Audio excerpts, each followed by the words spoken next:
My name is Mark Hake. I'm from Scottsdale, Arizona, and I am very interested in your policies on diversification and also how you concentrate your investments. And I've studied your annual reports going back a good number of years, and there's been years where you had a lot of stocks in your marketable, equitable securities portfolio, and there was one year where you only had 3 in 1987.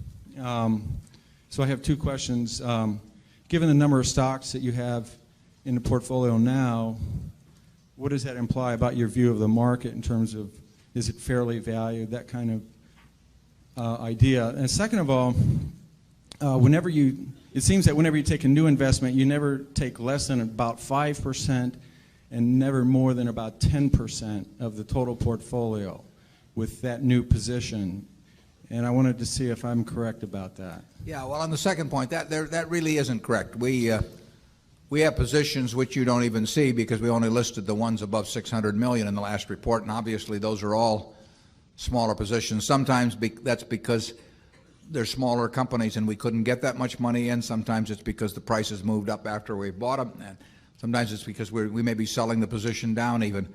But so there's nothing magic. We like to put a lot of money in things that we feel strongly about, and that gets back to the diversification question.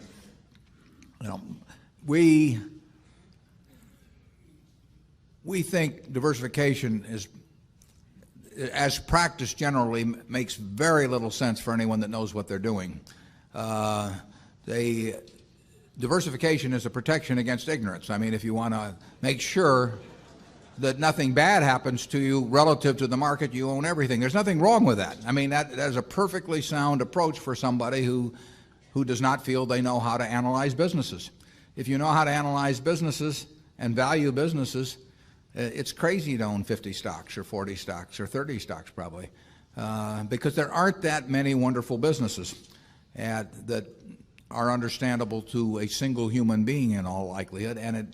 And to have some super wonderful business and then put money in number 30 or 35 on your list of attractiveness and forego putting more money into number 1 just strikes Charlie and me as madness. And it's conventional practice, and it may, if all you have to achieve is average, it may preserve your job, but it's a confession in our view that you don't really understand the businesses that you own. On a personal portfolio basis, I own 1 stock, but it's a business I know, and it leaves me very comfortable. So, do I need to own 28 stocks in order to have proper diversification? It'd be nonsense. And within Berkshire, I could pick out 3 of our businesses, and I would be very happy if they were the only businesses we owned and I had all my money in Berkshire. Now, I love the fact that we can find more than that and that we keep adding to it. But 3 wonderful businesses is more than you need in this life to do very well. And the average person isn't going to run into that. I mean, if you look at how the fortunes were built in this country, they weren't built out of a portfolio of 50 companies. They were built by someone who identified with a wonderful business. Coca-Cola is a great example. A lot of fortunes have been built on that. And there aren't 50 Coca-Colas. There aren't 20. If there were, it'd be fine. We could all go out and diversify like crazy among that group and get results that would be equal to owning the really wonderful one. But you're not going to find it.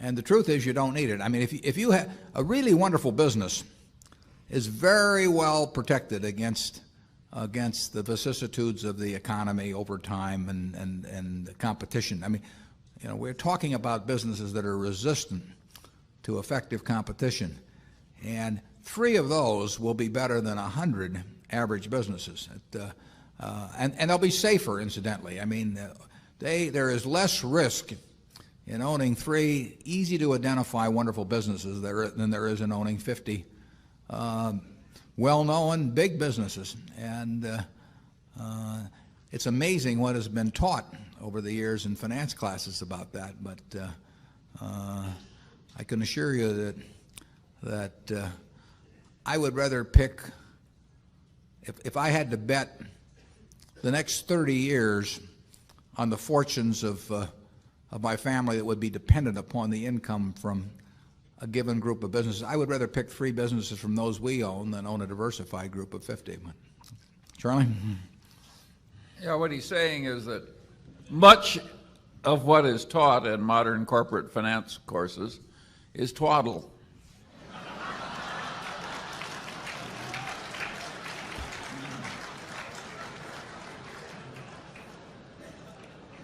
You want to elaborate on that, Charlie?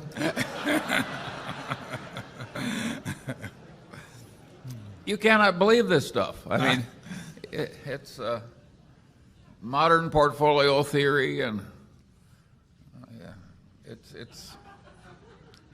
it has no utility. But I mean, it will tell you how to do average, but I think anybody can figure out how to do average in 5th grade. I mean, it's just not that difficult, and it's elaborate, and there's lots of little Greek letters and all kinds of things to make you feel that you're in the big leagues. But there is no value added. I have great difficulty with it because I am something of a student of dementia, and I have. We hang around a lot together. And I can ordinarily classify dementia, on some theory structure of models, but the modern portfolio theory, it involves a type of dementia I just can't even classify. No. Something very strange is going on. Yeah. If you find 3 wonderful businesses in your life, you'll get very rich, and if you understand them, bad things aren't going to happen to those 3. I mean, that's the characteristic of it. By the way, maybe that's the reason there's so much dementia. If you believe what Warren said, you could teach the whole course in about a week. Yeah.